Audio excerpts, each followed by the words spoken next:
Bonjour et bienvenue dans la chaîne de Mathématiques Sciences. Dans cette toute nouvelle vidéo pour les premiers en spécialité physique-chimie, je vous propose tout simplement qu'on apprenne donc à décrire le mouvement d'un système au sein d'un autre exercice. Cette fois-ci, on va se baser sur une nacelle. Et donc la prochaine vidéo qui arrivera sera un exercice type de, extrait d'un devoir où tout simplement on décrira le mouvement d'un autre système. Ok, voilà. Donc ici, on a une nacelle, pardon, j'ai arrivé. Et donc ici, vous voyez, c'est représenté un petit peu par par cela, ok, par cette photo-là. Et donc on me dit que deux personnes sont installées dans une nacelle, ok, d'une attraction. La nacelle est reliée à deux élastiques, comme vous pouvez voir sur le schéma d'ailleurs, et la photo en haut. Et donc elle est maintenue au sol pendant que les deux élastiques se tendent, ok. C'est-à-dire qu'en fait, vous avez la nacelle, et donc pendant que les deux élastiques vont se tendre, et ben elle restera au sol, ok. Puis à un moment donné, on va la libérer. Et en libérant, donc ça va entraîner un mouvement, donc qui va diriger la nacelle vers le haut, ok, comme vous avez peut-être pu le faire dans l'effet de forêt et tout ça. Alors, donc ici, on modifie un nacelle et ses passagers par le point S, comme schématisé ici dessous, comme vous pouvez le voir. Et donc, chose très importante ici, on dit que pour toutes les questions qui vont venir, et ben on va se passer à l'instant où la nacelle vient juste de quitter le sol. Ok, donc, elle n'est pas tendue, hein, là, on vient de quitter le sol. En gros, à l'instant, un peu plus tard. Ok, bravo. Donc, reproduire le schéma ci-dessous et représenter les forces appliquées à la nacelle en utilisant les choses suivantes. En centimètres pour 2 fois 10 puissance 3 newtons. Ensuite, question numéro 2A. Calculer la somme des forces qui s'exercent sur la nacelle. Question 2B. Quelle sont la direction, son sens et sa valeur. Et enfin, donc, question 3. La somme des forces sera considérée comme constante pendant une courte durée data t. Déduire de ce qui précède plutôt. Donc, la direction, la valeur, et donc, tout simplement le sens et une estimation de la valeur du vecteur variation de vitesse de la nacelle pendant la durée suivante, delta t égale 0,01 seconde. Et enfin, question 4, on dit que si une seule des deux personnes était installée dans cette nacelle, est-ce qu'elle partirait plus vite? On vous donne quelques petites données, alors ici, faites bien attention, elles sont en dessous, ok? Et donc, on vous donne des données assez intéressantes. Ici, l'intensité de pesanteur, la masse de la nacelle avec les deux passagers, la valeur de la force exercée par un élastique sur la nacelle à l'instant où elle est libérée, ok? Et donc, on vous donne même la caractéristique de cette force. Donc là, c'est cadeau. Donc, vous avez à peu près l'ensemble des données qu'il vous faut. Donc, vous pouvez mettre la vidéo en pause, réaliser tranquillement cet exercice, et puis ensuite, on va tout simplement corriger. Sur ce, donc, correction d'exercice. Ok. Alors, pour corriger cet exercice, déjà, dans un premier temps, on va tout simplement mettre en place ce schéma. Ok. Donc, on va le faire ensemble, le schéma rapidement. Donc là, il faudra vous munir d'un rapporteur et bien respecter l'angle afin qu'il n'y ait pas de confusion dans la réalisation de ce schéma. C'est très important. Alors, déjà, afin de représenter correctement les différentes forces qui s'appliquent sur la nacelle, que je viens de schématiser ici, il nous faut être un bilan de force du système, ok? Donc, on rappelle rapidement les différents éléments. Donc, tout d'abord, le système. Donc, le système qu'on étudie, c'est la nacelle. Ok? Deuxième élément, le référentiel. Ça peut toujours servir. Donc là, pareil, on fait une description du mouvement d'un référentiel terrestre. Ok? Et donc, bilan des forces. Donc, on a deux. Donc, deux forces. Tout d'abord, la tension. Ok? Là, c'est donné. Hein. Donc, la tension. Donc, T, c'est la tension du fil. Donc, qui est tout simplement la chose suivante. Donc, on dit que elle suit la direction de l'élastique. Hein. Donc, c'est la tension du fil suivant la direction de l'élastique. Et donc, elle va se représenter de la façon suivante. Du système vers l'élastique. Ok? Et donc, sa norme. Ok? Donc là, on note T tout simplement. Voilà, non. T tout simplement est égal à la chose suivante. Donc, c'est 1,0 fois 10 puissance 4 newton. Soit T égale à la chose suivante sur le schéma. Donc, 5 cm sur le schéma. Ensuite, donc, deuxième chose, on a le poids. P. Donc, P, c'est le poids. Donc, poids tout simplement des passagers. Hein, si on veut être même plus explicite. Donc, poids des passagers ou de la nacelle. Donc, poids des passagers de la nacelle.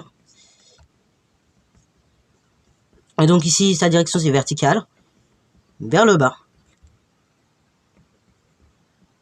Et donc, pour la norme, hein, on a P est égal à M fois G. Donc, ça fait P est égal la masse. La masse, on a dit, c'est 500 kg fois les 10 newtons. Ça fait donc, tout simplement, en arrondissant avec le bon nombre de chiffres significatifs, 5,0 fois 10 puissance. Donc, on a dit 3 newtons.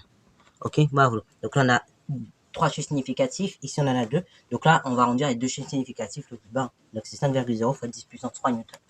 Ok, une fois que c'est fait, hein, et bah du coup on va pouvoir représenter cette force sur le schéma. Donc P va mesurer 2,5 cm sur le schéma. Donc là pareil, il suffit de faire un calcul de produit en croix classique.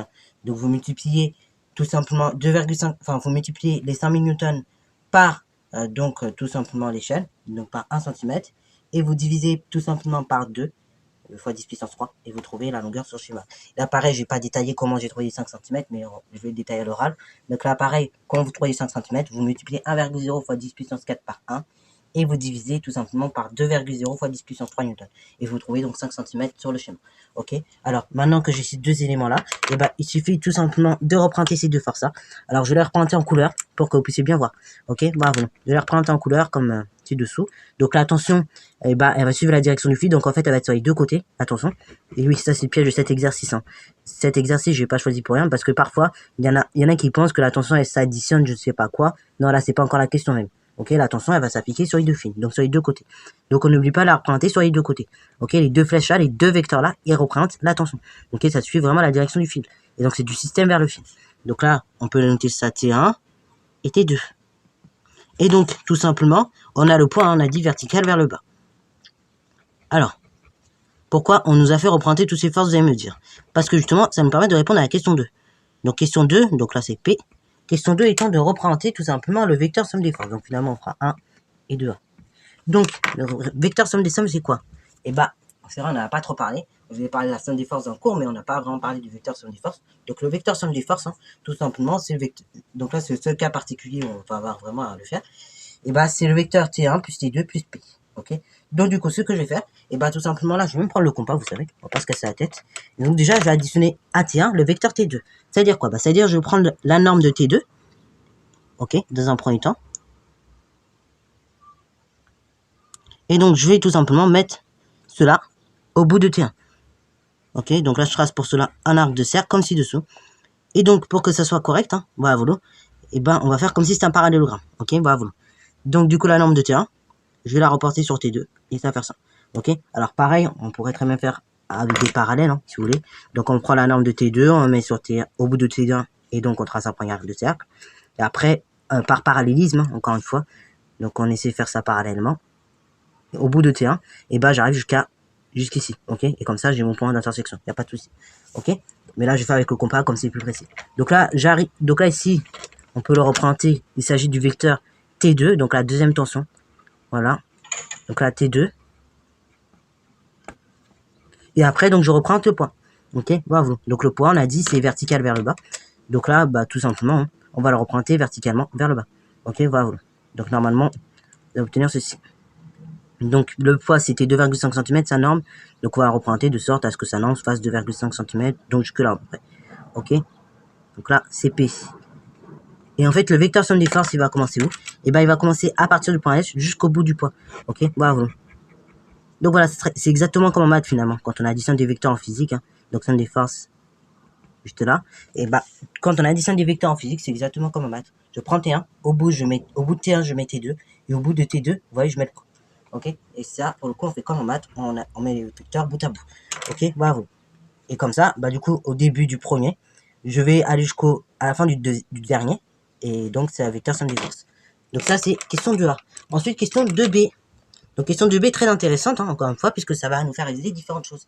Donc, tout simplement, maintenant, quelles sont donc la direction, le sens et la valeur.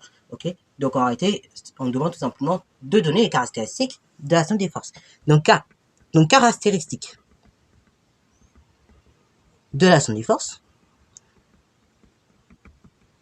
Donc, du coup, on peut mettre, alors c'est pas demandé, mais on peut le rajouter si on veut, le point d'application, c'est tout simplement le point S. Ensuite, le sens, donc tout simplement, c'est vers le haut. Voilà, on se casse pas la tête des fois, vous voyez. On n'est pas obligé de dire de là à là, vous voyez. Là, on monte, tout simplement, somme des forces, il monte. Donc, on dit juste c'est vers le haut. Ok. Ensuite, la direction, bah là, pareil, on se casse pas la tête, vraiment, là, pour le coup. On va vraiment pas se casser la tête, vous voyez, c'est vers le haut. Et ça monte pas vers le haut comme ça monte pas vers le haut comme ça, ni comme ça. D'ailleurs, si c'était comme ça monterait pas. On dit que c'est horizontal. Donc là, bah, vous avez bien compris, on est perpendiculaire finalement au sol. Donc on dit vertical. Ok, en termes de direction. Vous voyez, des fois, on se casse pas la tête. Donc direction verticale. Et après, norme, bah là, pour la norme, il suffit de mesurer. et d'appliquer l'échelle. Ok. Donc, du coup, je mesure donc le vecteur somme des forces sur mon schéma. Je vois que sur le schéma, ça équivaut en termes de longueur à 6,8 cm. Ok, bah oui. Donc, norme de somme des forces. Donc, somme des forces égale. Donc là, on met ça sans les vecteurs. Je rappelle, hein, attention, chose que je ne veux surtout pas. Chose qu'il faut éviter, hein, c'est écrire les choses comme ça. Somme des forces avec le vecteur égale une valeur. Ça, c'est totalement interdit. On évite. Hein. Ça, c'est complètement désautorisé. Ok, vous évitez de mettre ça. On peut pas mettre une somme des forces égale un vecteur. C'est pas possible. Ok. Donc du coup, norme. Du coup, on a dit 6,8 cm sur le schéma. Donc, d'après échelle, là on fait calcul directement. Hein. Là, on est grand maintenant en première. On peut mettre directement le résultat. Donc, somme des forces égale la chose suivante. Donc là, il suffit juste de multiplier la chose suivante. Donc, vous multipliez 6,8 par 2 fois 10 puissance 3 newtons. Donc, du coup, ici, vous avez trouvé normalement, si vous avez fait l'opération, donc vous avez trouvé normalement 13,6 newtons. Et après, vous divisez par 1. Et donc, ici, normalement, vous avez trouvé comme somme des forces. Donc, la valeur suivante. Hein. Donc, on va respecter le nombre de chiffres significatifs. 13,8 fois 10 puissance, on a dit, donc ici, 3, 4, on a dit 3 newtons. Ok, puisque c'est 13,8 fois 1000. Donc, 13,8 fois 10 puissance 3 newtons. Ok, bravo, pour la norme. Bon, maintenant, on a fait la 2B. Donc, on passe à la question 3. Vous allez voir. Alors, question numéro 3, donc c'est par mon cliquet, on va l'aborder. Donc, alors la question, elle est formulée difficilement, c'est vrai. Je vous l'avoue. Et donc, c'est pour ça, on va prendre le temps de vraiment bien lire celle-là, parce que, pour le coup, vous voyez, c'est une genre de formulation un peu compliquée qu'on peut donner au bac même, et que même les élèves qui sont terminés et qui passent le bac ne comprennent pas toujours. Donc, on va essayer de la comprendre. Donc, ici, on dit que la somme des forces, donc, somme des sigma de F sera considérée constante pendant une courte durée d'état t. Déduire de ce qui précède, donc la direction, le sens et une estimation de la valeur du vecteur variation de vitesse de la nacelle d'état V hein, pendant la durée d'état t égale 0,01 secondes. Alors pour ce faire, en fait, on va tout simplement utiliser la deuxième loi de Newton. Et on va le faire en deux temps. C'est-à-dire qu'en fait, d'abord, j'utilise la deuxième loi de Newton pour déterminer la variation de vitesse. Et enfin, donc j'en déduis ses caractéristiques. Ok, direction, sens et même point d'application et norme. Alors, pourquoi je dois utiliser la deuxième loi de Newton? C'est la question aussi qui va revenir beaucoup. Parce que finalement, la question telle qu'elle est formulée, elle est bizarrement formulée. Parce qu'en fait, je vous rappelle, dans la deuxième loi de Newton, eh ben, on vous a dit que tout simplement, on doit avoir trois conditions. La masse du système est constante. Ça, c'est bon. Ok. Ça veut dire que tout simplement, on est toujours sur la même masse, hein, 500 kg. Ensuite, donc data t est suffisamment court. Ok, donc là 0,1 seconde c'est très court, c'est un laps de temps assez court, très très court même. Et enfin, donc tout simplement on est en présence de force constante. Et donc là ici on dit que data somme des forces est toujours constante. Donc du coup c'est ça qui nous permet d'appliquer la deuxième loi de Newton. Et c'est cette condition qui est très importante, qui n'est pas forcément bien comprise de toutes. Donc c'est pour ça qu'il faut bien la comprendre. Alors du coup, bah on cherche data v. Ok, c'est la valeur du vecteur vitesse que du vecteur variation de vitesse que je cherche. Et donc, on va mettre ce qu'on a. Donc, on a la chose suivante. Donc, M, 500 kg, ça n'a pas bougé. On a donc, deuxième donnée, donc on a delta T, 0,01 seconde. Et donc, on a troisième chose, la somme des forces extérieures, on l'a déduit de la question précédente. Donc, on a dit c'était 13,6, hein, pardon, fois 10 puissance 3 newton. Ok, voilà. Alors, du coup, on ressort la deuxième loi de Newton. Hein. D'après la seconde loi de Newton, ou bien aussi, si vous êtes plus vieux, peut-être le PPFD, donc principe fondamental de la dynamique, qui est aussi la deuxième loi de Newton, c'est la même chose. Donc, d'après la deuxième loi de Newton, et bah, du moins approché, hein, là, encore une fois, et ben, on se retrouve avec la chose suivante, somme des forces égale masse fois delta V sur delta T. Et donc, ici, je cherche quoi? Delta V. Ah, c'est une manipulation qui peut sembler compliquée pour certains. Certains vont même s'en mêler les pinceaux, donc on va essayer de voir comment on peut la faire. Ok. Alors, du coup, je cherche delta V. Donc, c'est-à-dire il faut que j'élimine M, il faut que j'élimine delta T. Donc là, il y a deux façons de faire. Il y a les profs de physique et les profs de maths. Ok, les profs de maths qui détaillent tout et les profs de physique qui disent une chose très simple. Ce qui est en haut reste en haut et ce qui est en bas reste en bas. Ok. Enfin, non. Si je cherche par exemple ceci, et ben ce qui est en bas va passer en haut et ce qui est en haut va passer en bas. Ok, ça c'est le raisonnement prof de physique chimie. Et nous profs de maths, on a un autre raisonnement. Vous avez l'habitude. Hein. Donc là, cette division par delta t me dérange, donc je multiplie par delta t. Et cette multiplication par m me dérange, je multiplie par l'inverse en fait. Par 1 sur m ou je divise par m, tout simplement. Ça revient exactement la même chose. Donc là, je vais vous montrer les deux raisonnements. Raisonnement mathématique et raisonnement, tout simplement physique-chimie, qui peut nous aider à retrouver la formule. Donc, du coup, regardez le raisonnement mathématique d'abord. Donc, du coup, on réécrit la formule, somme des forces égale masse fois delta V sur delta T. Donc là, ce qui me dérange, c'est la multiplication par delta T d'une part. Donc, je multiplie par delta T aux deux membres. Donc, ça fait somme des forces extérieures fois delta T, on a dit. Hein. égale la chose suivante. Donc, c'est une masse fois delta V directement. Hein. Delta T, quand je multiplie par delta T et que je divise par delta T, il reste 0. Et après, dans le second temps, je cherche la variation de vitesse. Donc, cette multiplication par M me dérange. Donc, je vais diviser le tout par M. Donc, je divise par M. Je divise par M. Là, ici, ça s'annule. Il reste 1. Et donc, j'ai l'expression du vecteur, enfin, de la valeur de la variation de vitesse. Donc, delta V égale somme des forces extérieures fois delta T sur M. Ok? Raisonnement physique-chimie. Quand on est en physique-chimie, nous, on va un peu plus vite. Et ben, on va dire que tout ce qui est en haut passe en bas et tout ce qui est en bas passe en haut. Donc, ça veut dire que somme, donc du coup, variation de vitesse égale la chose suivante. Donc, somme des forces, il est très bien comme il est, on le laisse là.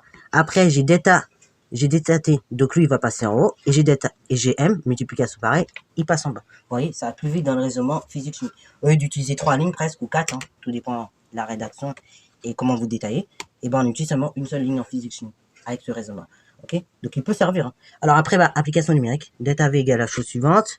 Donc on a dit 13,6, je vais arriver, fois 10 puissance 3 fois delta T 0,01 divisé par M 500. Alors on peut peut-être le faire de tête. Donc ici, ça nous fait 13,6 tout court. Ok, va où je multiplie un nombre par 10 puissance 3 fois 10 puissance moins 2. Hein. Ça fait tout simplement 10 puissance 1. Et donc 13,6 fois 10 puissance 1. Ah oui, c'est même fois 10. Donc là, ça fait 136 divisé par 500. Et donc là, ici, je trouve delta V égale la chose suivante. Donc j'ai 136 divisé par 500. C'est comme si donc j'avais, donc on a dit 272 divisé par 1000. C'est comme si j'avais 27,2 divisé par 100. C'est-à-dire donc delta V égale la chose suivante. 27,2 fois 10 puissance moins 2. Ok, bravo. Donc fois 10 puissance moins 2 mètres par seconde. Donc voilà, ça c'est une petite technique au cas aussi dans un sujet, vous n'avez pas forcément droit à la calculatrice. Là, je vous montrerai une petite technique qui peut fonctionner. Ok, ça consiste à faire passer une fraction sur 500 en 1000 et après de 1000 vous repassez sur 100 et en général divisé par 1000, vous savez bien le faire. Hein. Il suffit juste de mettre deux chiffres. Enfin, il suffit comme si c'est comme si je multiplie par 10 moins 2. Ok, divisé par 10, c'est comme si je divisais par 10 moins 1 et ainsi de suite. Ok, donc là par 100 c'est 10 moins 2. De ce fait, j'en déduis directement les caractéristiques de mon vecteur variation vitesse. Donc caractéristiques de delta V égale la chose suivante. Voilà. Point d'application. Donc ça reste le même. Hein. Donc c'est le point S. Ensuite, deuxième chose, donc sens. Donc c'est comme le vecteur somme des forces. C'est-à-dire, donc c'est AD hein, pour l'abréviation. Donc c'est-à-dire vers le haut. La direction. Donc là c'est comme le vecteur somme des forces. C'est-à-dire donc vertical. Et enfin, la norme, là, c'est pas du tout comme somme des forces. Hein. Norme delta V égale. Et donc là, on met pas de flèche comme on parle de norme. Donc là, la valeur que vous avez trouvée. 27,2 fois 10 puissance moins 2 mètres par seconde. Ok, voilà. Alors, du coup, voilà. Ça, c'est pour les caractéristiques de delta V. Enfin, quatrième question. Donc, si une seule des deux personnes était installée dans la salle, 6,67 fois 10 puissance 11 unités du système international. Par manipulation. Donc, on a dit que delta V, c'était une somme des forces fois une durée de temps divisée par une masse. Et donc, bah, qu'est-ce que vous pouvez constater? Vous pouvez constater que si je divise par un nombre qui est plus petit qui est plus petit, et bah, le résultat pardon, va être de plus en plus grand. Par exemple, si je divise un nombre par 10 ou par 100, et bah, le nombre divisé par 10, enfin le même nombre, hein, divisé par 10 sera plus petit que le même nombre divisé par 100. Je sais pas, par exemple, 50 divisé par 10, ça fera 5, tandis que 50 divisé par 100, ça fait 0,5.